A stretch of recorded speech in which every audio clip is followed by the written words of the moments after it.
people tend to be really physiologically sensitive. And that often includes skin sensitivity when they're really young, like not liking the tags on the back of clothes or the lining on socks. And so there's something there. Why is this population whose parents might say, yeah, that was true for them? And then later in adolescence, they start picking and pulling. And to me, that means there's just some nervous system dysregulation from early in life. And we can sort of look into and study what that might be. This episode is sponsored by TherapyNotes, therapynotes.com. Be sure and check them out and be sure and use the promo code Gordon, Gordon, and you can try them out for 2 months for free.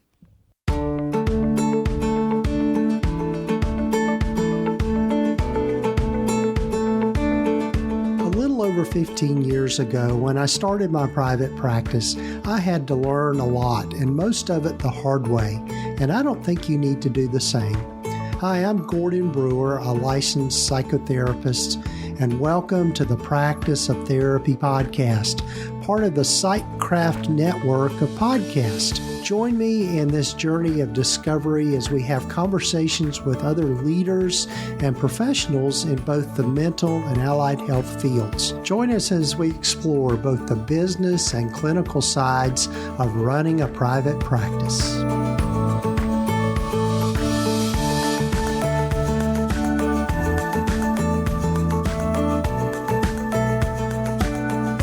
Well, hello, friends, and welcome to the podcast. This is episode number 334 of the Practice of Therapy podcast.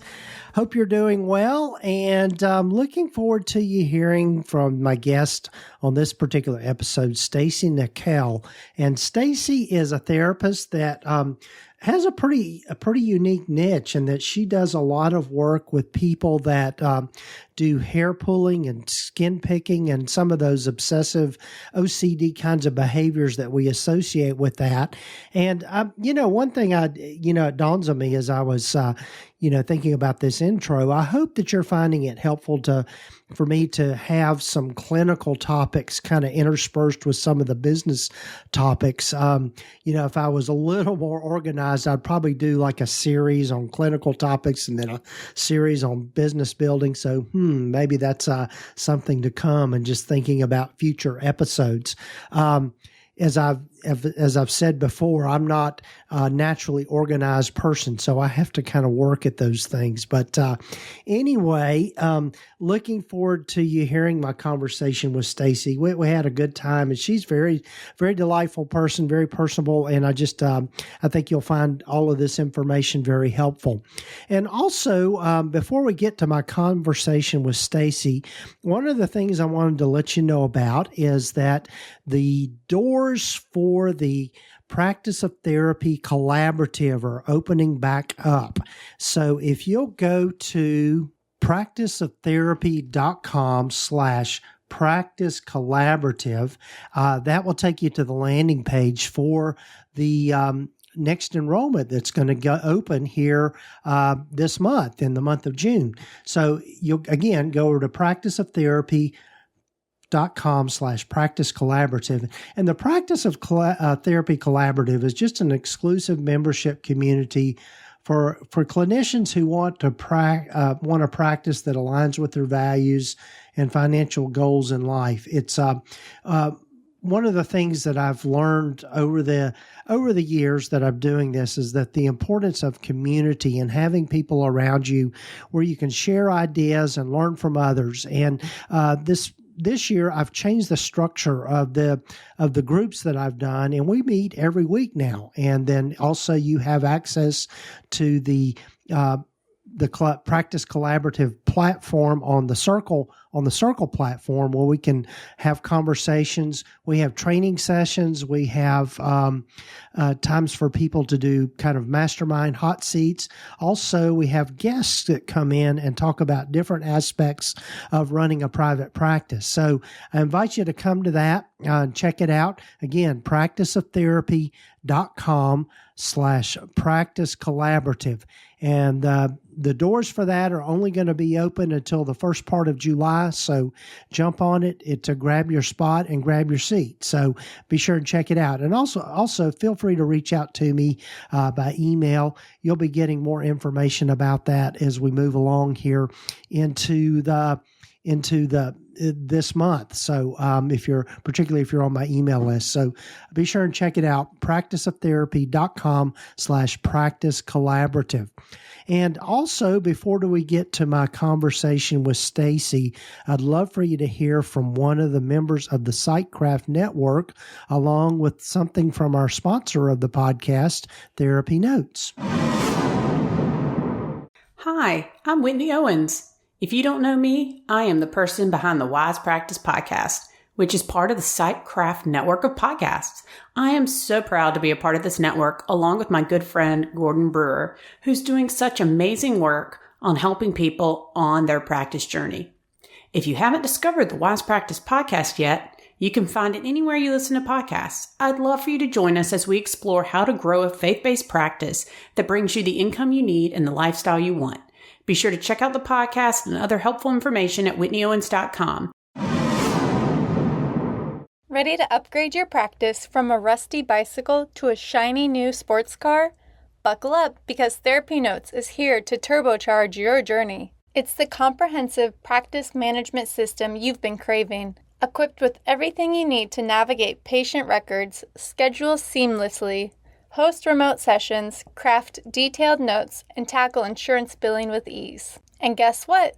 It's your trusty sidekick, available whenever and wherever duty calls. Picture having more quality time with your clients, all thanks to this digital assistant that never clocks out. Here's the kicker. It's Gordon approved, so you can trust it's the real deal. Bid farewell to paperwork headaches and embrace a new era of efficiency and top-tier care. Ready to level up your private practice game? Swing by practiceoftherapy.com/therapynotes and punch in promo code GORDON for 2 months on the house. Enjoy the show.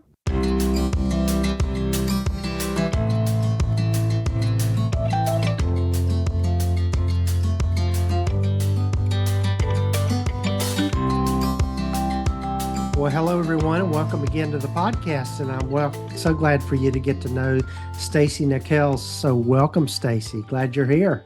Thank you so much, Gordon. Yes. And so Stacy is in Texas, and we chatted a little bit. We got North Carolina roots in common, so that was fun to find out. But Stacy, as I start with everyone, tell folks a little bit more about yourself and how you've landed where you've landed. Sure. Well, I'm a licensed clinical social worker, and I've been in practice for a little over 20 years. And I came to my expertise in working with hair pulling and skin picking a little bit roundabout. I had a client when I was just starting practice who asked me for help with her hair pulling. And I really hadn't heard of it beyond maybe a mention in a diagnosis class. So I had to look into it. And I was just very intrigued by what I found in a couple of ways. I started to understand that it intersected with my own body-focused behavior, which was skin picking. And skin picking has become more a part of the research and the clinical understanding. So I was sort of drawn to something that I didn't realize also had a close connection to my own process. And actually working on writing my book was part of what really brought me into a better relationship with my own skin picking. And so it all kind of came full circle.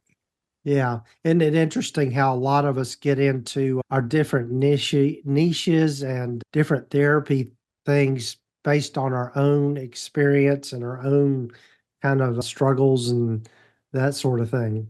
Yes, exactly. I think that idea of the wounded healer is very, very accurate. Yes. That is a good analogy. So, yeah. So in your practice, tell us a little bit about your practice and how you've got it structured and all of that sort of thing. Sure. Well, I work with teens and adults. Most people do come to me for my expertise, but I do work with other presenting issues. And of course, hair pulling and skin picking, like so many behaviors, are really found comorbid with a lot of other conditions. So no matter what someone comes to me for, we're always kind of going to the roots and trying to understand how did you come to pick up this particular behavior as a coping mechanism, and what needs is it serving? And then are there other ways that we can meet those needs? So some of those needs are related to usually the comorbid depression or anxiety or post-traumatic stress disorder and things we have to navigate through the therapy. So I do with individuals and group therapy is my love. And so Oh, I focus in a lot. I'm on the faculty of the American Group Psychotherapy Association and just love group work with this population. right, right. Yeah. So are you in solo practice or you have a group or how are you set up? Yeah, I'm in solo practice, but I office with two other women, and we really it's a great balance of being my own boss, but also getting that connection and collegiality that I think a lot of people in solo practice really miss. Yeah. Yeah. Well, that's good. Yeah, I think that's always important to have people around that you can bounce things off of and that sort of thing. So, yeah. Yeah. Yeah, it's good. Yeah. So, let's dive into this whole thing with the hair pulling and skin picking and yeah, and just yeah, to, I always think of it from a clinical standpoint, and I might be wrong about this, but I kind of equate it or link it to kind of an OCD kind of behavior. Yeah, so it is in the most recent DSM, it is linked under the umbrella of OCD and related behaviors. And there is some advocacy for body focused behaviors to be their own category diagnostically, because they do have some things more in common with themselves, although there is some overlap with OCD, particularly in sort of a quest for perfectionism that can sometimes be what people are looking for, maybe getting their eyebrows even or their lashes looking perfect. And so that's one overlap. But unlike OCD, there's not as much of a sort of magical thinking component of if I pull this hair, something good will happen or something bad will happen. And there's really more of a kind of release and relief that motivates the behavior. Mm-hmm. Yeah. Yeah. So yeah, and so in your approach, tell us a little bit about that, and also just I know you've written a book on this whole thing, and what are you finding? Yeah. So what happened was when I did that search, that was back in I did find the Trichotillomania resource or the Trichotillomania Learning Center, which is now TLC Foundation for BFRBs. And I will recommend them as a really important resource for information and connection. They have conferences. They used to have retreats. They may well start that up again. Mm-hmm. I did find is they only advocated and endorsed one particular kind of treatment, which was cognitive behavioral therapy. And because that wasn't my interest, I had always been interested in psychodynamic therapy and really understood too that part of the CBT perspective that they endorse really asks that a therapist not look at the roots of a behavior. And I knew that for me, what interested me and what helped me get better was really exploring and excavating the roots of my behavior and understanding the ways that skin picking had developed as a way to cope with circumstances in my life. So I was very frustrated that there was no exploration, even sort of encouraged in any way in any of these, manualized either treatment protocols or the books I was finding. And so I guess I just realized, I realized so in 2009 was when I realized I'm going to need to write this book myself. It was not a natural fit. I don't have a PhD. I was really kind of just taking a huge leap, which took me 10 years. So it was pretty incredible that it did end up with an academic publisher wanting to publish my book. And it came That's out in great. 2023. Yeah. Yeah, yeah. So yeah, so take us through kind of your process with clients and your approach with things. Sure. So the book is titled, it has a really long title. It's Treatment for Body Focused Repetitive Behavior, an Integrative Psychodynamic Approach. And that integrative psychodynamic approach is really at the heart of everything I do. So the integrative piece, we're integrating number one, the body, because these are behaviors that take place on the body and skin. So we're integrating awareness of the body into therapy, as well as all of those really important treatment protocols. Like there are cognitive elements, there are behavioral elements, especially in meeting sensory needs. But the psychodynamic part means that we ground it all in the therapeutic relationship. So what I Mm-hmm. really have enjoyed as neurobiology has sort of gotten clearer about how we function and how we bond and attach and how we learn to regulate is that it really backs up that regulation is co-regulation.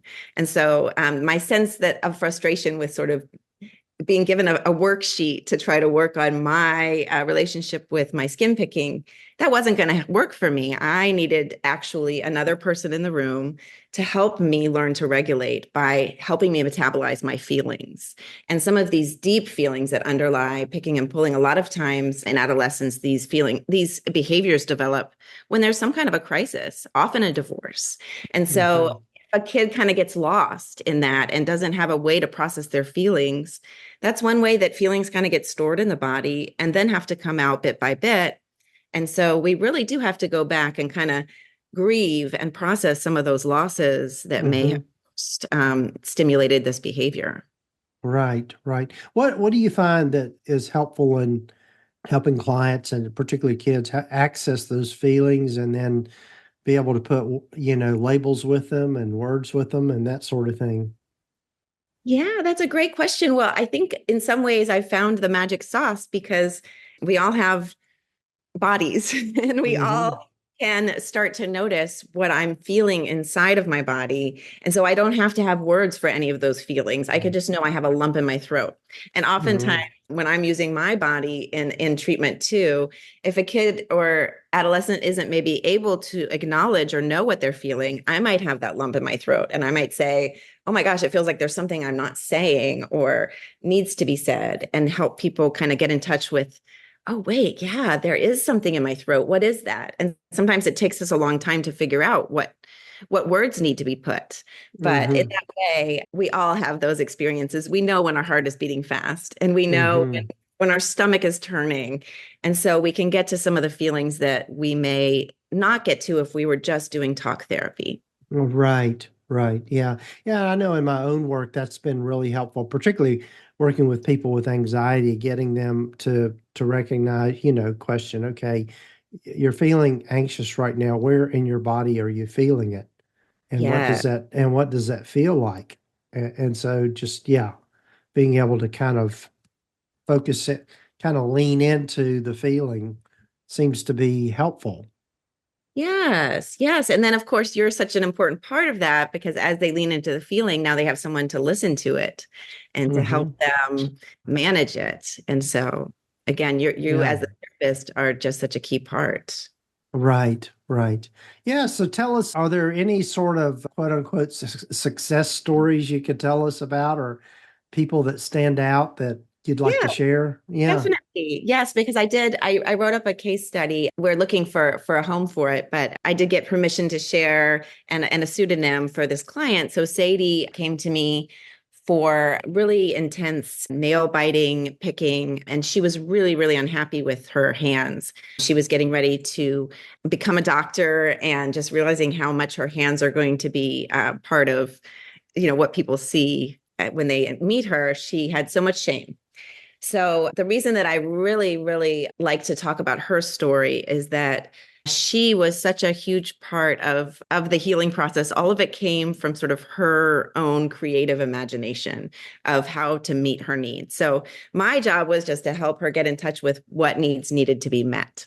So she was really easy to, this does not always happen, but when you ask, what was the moment that you really started leaning into picking and biting as a coping mechanism. And she was able to say right away that it was when her parents divorced when she was an adolescent and her mom abandoned the family. So that was Mm. very clear. We had grief to work on. So I work with the same Hmm. phase, kind of trauma informed. And so we kind of bookmark that. We have some grief to uncover and work with, but only once we feel comfortable with each other and you already trust me. So that's sort of the first phase of her treatment. But Hmm. she's also able to tell me, even in that first session, that the picking had gotten a lot worse since the death of her father. And that had happened 2 years before. And so again, she was Hmm. really sort of, it was easy to link that those things were disruptive to your attachment structure and you needed to find another way to cope. And so your hands really became your kind of best friend and enemy all at the same time as Hmm. them to cope.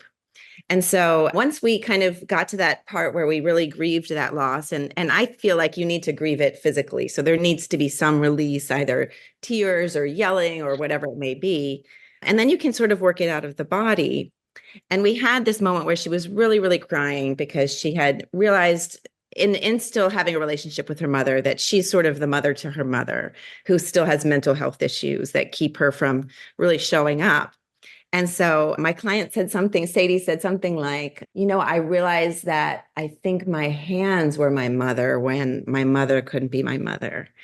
And so I Mm. suggested, because she's a real creative person, I suggested she do something creatively with that. And she ended Mhm. up painting a picture of a rocking chair that was a hand. So the hand was Mm. holding a little baby, and the baby was also Oh, merging into the chair. And wow. we talked about that, and just how that was such a pivotal moment in building self-compassion for herself, recognizing how resilient she was, and not seeing herself as sort of this person who needed fixing with these problems she had, but really as somebody who was doing her best to cope. And that was four Right. months of the treatment, and she really let go of her picking, biting behavior from then on. She Wow. also discovered that she loved doing nail art. So then she brought in a whole another element, which I encourage people to find ways of sort of healthy grooming to replace these over grooming behaviors. Mm-hmm. She would focus in on the nail art and really enjoy all the sensory pleasure of looking at her nails, painting her nails, then looking at the product, feeling it. And so she really did find a replacement. And, as we've gone along, she still sees me for maintenance treatment. And she finds that, if she doesn't have time one week to do her nail art, maybe she'll do a little bit of picking, but it never gets to a point where she feels sort of caught in this cycle of shame and picking and then shame and picking. Mm-hmm. Yeah. Yeah. That's a wonderful story. I mean, it's always very touching when people can make those connections to what they're doing and find different, really, thinking about kind of a narrative kind of way of thinking of things, just changing the narrative about what has happened, um, and seeing it in a Exactly. different way. Yeah. Exactly, Gordon. I call it embodied narrative therapy Yeah. in the book because, yeah, it really is. You have to be embodied and kind of go back to those feelings in order to change the story with a trusted other. Mm-hmm. And then it can be Right. transformative, and then that story doesn't have to hold so much power. Right. Right. Yeah. Yeah. It's fascinating things. What, with what you've learned so far, how do kind of these things develop in people? I mean, what is it? What seems to be the link with all of that? You mentioned trauma and grief and yeah.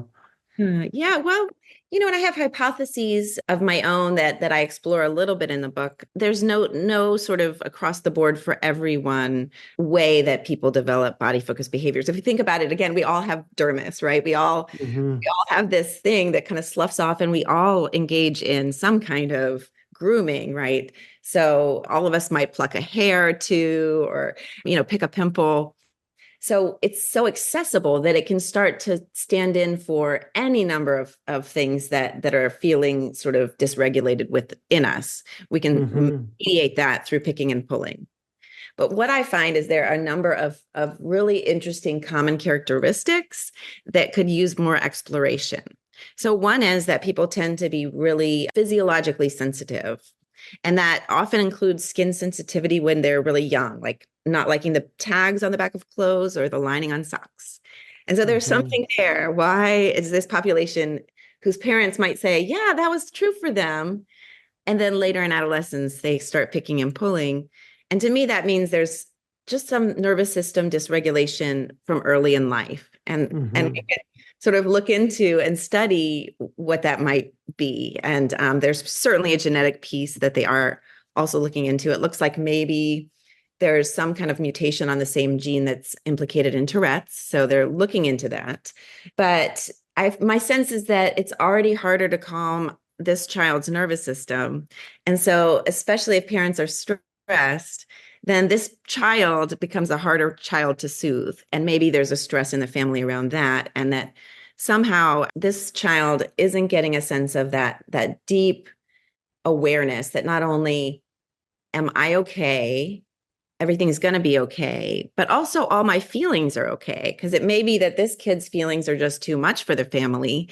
And so, for whatever reason, this kid learns to sort of tuck a lot of those feelings away. So, Yeah. the big one is anger. And there was a study in 2016, Curley et al., looking at internalized anger as a major trigger for picking and pulling. And then Mhm. if you look at that, you also can connect it with some of the other characteristics like perfectionism and overachieving. So these are really high functioning people. And that's a lot of why their needs don't get tended to. A lot of my clients are actually the sibling of a high needs child. And so they learned this child needs a lot of the attention. So I'm going to just make mom and dad happy, get straight A's, be the head of the president of my class, all these things. But Mhm. in that, you don't get noticed that you also have struggles and you also Mhm. have pain. And so a lot of times that's the work that I do with families. If I have a teenager and the teenager being able to say, yeah, I haven't been okay. And the parent being able to usually want to hold that kid while that kid cries and gets some of those needs tended to that they've been pushing down.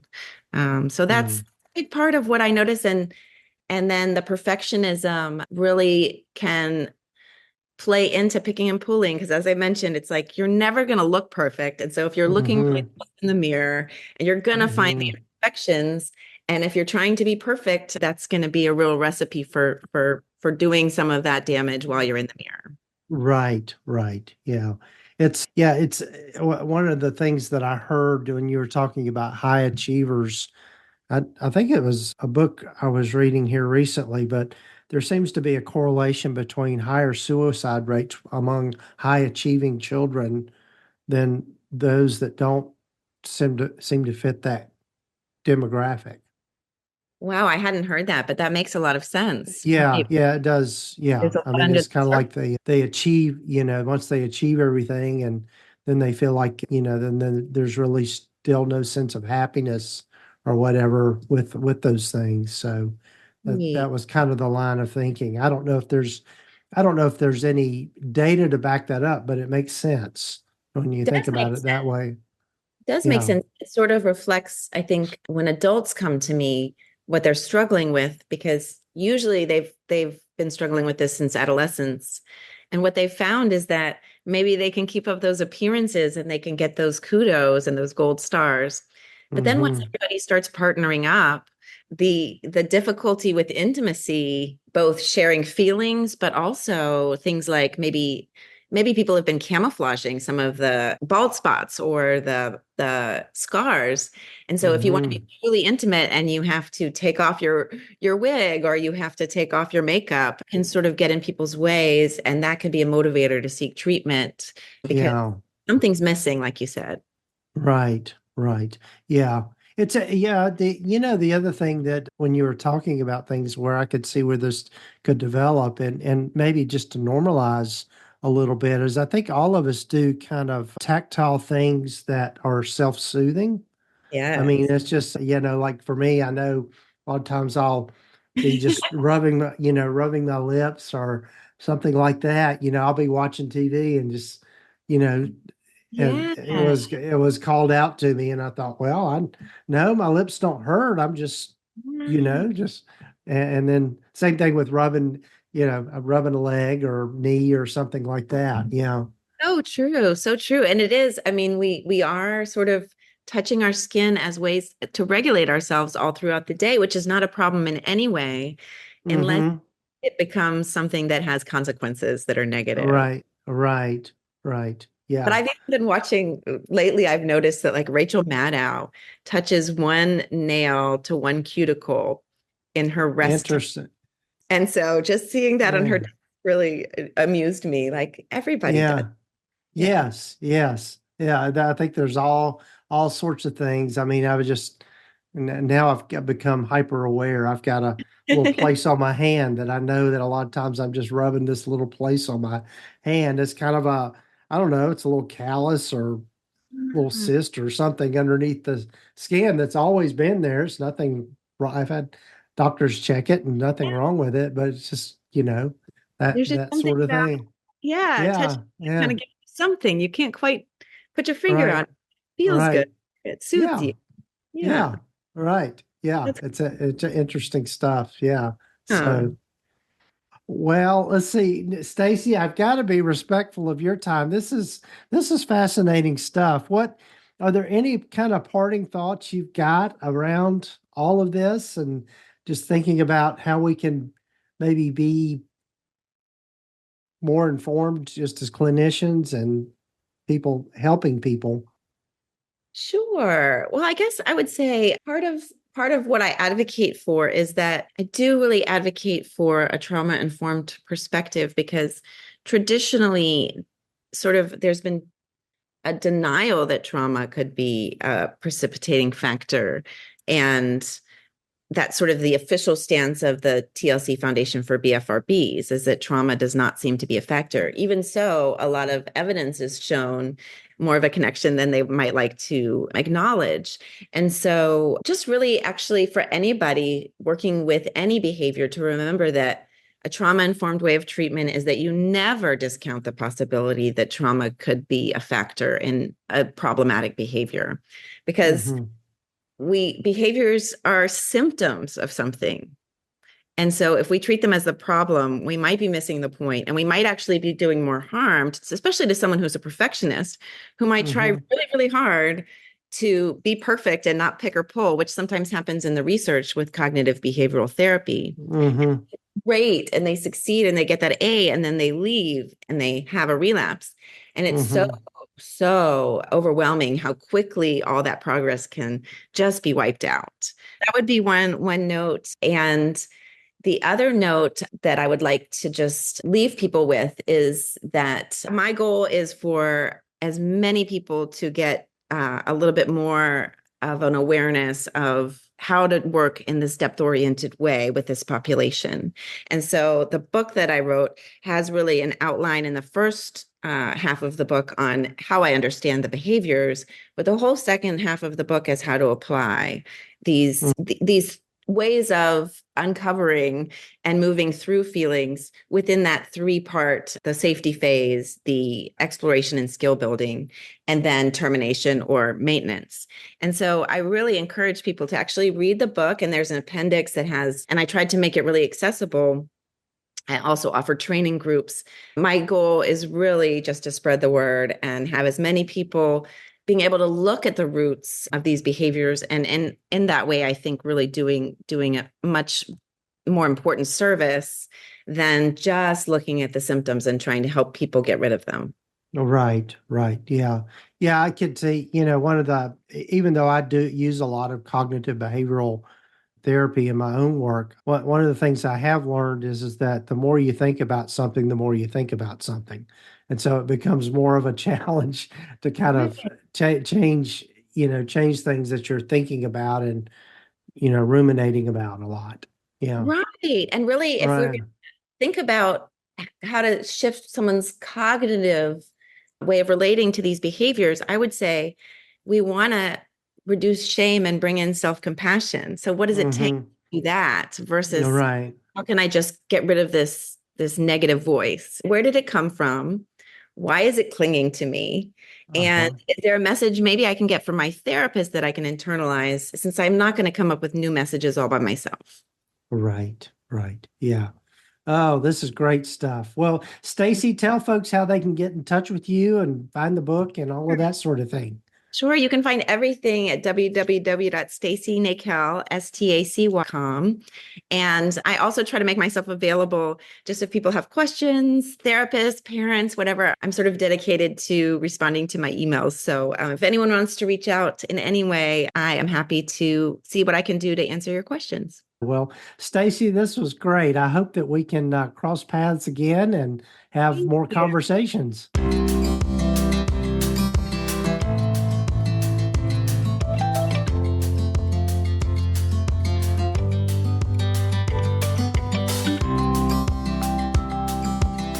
Well, a big thanks to Stacy for being on the podcast, and be sure and check out her book, Treatment for Body Focused repetitive behaviors. I think it's probably one of the only ones out there that is specifically for these different disorders and conditions that we treat. And what I really learned a lot from her, and just appreciative of her niche, and just that one of the things too is just something to remember is that what Stacy has done by focusing on a really specific niche is that she has actually filled up her practice pretty well.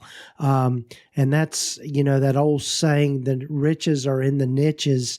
I think when people are starting out, they're afraid of, they're afraid if they don't cast a really broad net, they're not going to be able to get the clients. But once you establish yourself as an expert in a particular niche or around a particular issue, I think it just gives you much more credibility. And certainly Stacy has done that. And so be sure and check out the show notes and the show summary to find out more about the work that she's doing, and also links to where you can find her book.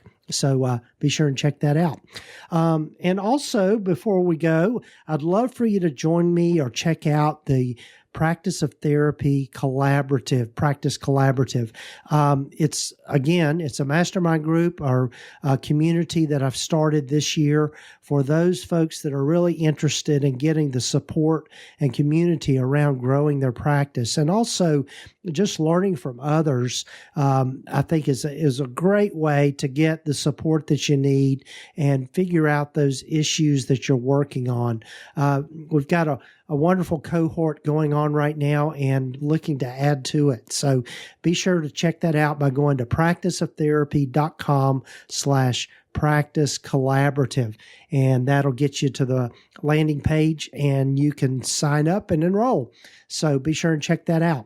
And also big thanks to our sponsor of the podcast, TherapyNotes. They are the leading electronic health record system for mental health providers. As I've said before, they're who I use in my practice and absolutely couldn't operate without them. So be sure and check them out. And be sure to use the promo code just Gordon, Gordon, and you can try them out for 2 months for free. I'm just constantly impressed with improvements they're making to their platform, and just making something that's great even better or even greater, however you want to put that. So be sure and check it out. practiceoftherapy.com/therapynotes. So take care, folks. I hope you'll take time to follow us or subscribe to the podcast wherever you might be listening to it. And looking forward to being with you again next week for the Practice of Therapy podcast. Take care.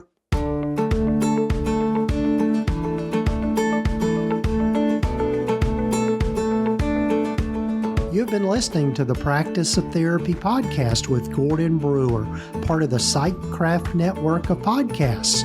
You can find out more about the other great podcasts in the network by visiting psychcraftnetwork.com. And if you haven't done so already, please visit us at practiceoftherapy.com and get your free private practice startup guide, along with a lot of other great resources and webinars and free things just by visiting. Also, be sure to follow us wherever you might be listening to your podcasts. This podcast is intended to be educational in purpose and is not intended to give legal, accounting, or counseling advice. If you need a professional, find the right person for that.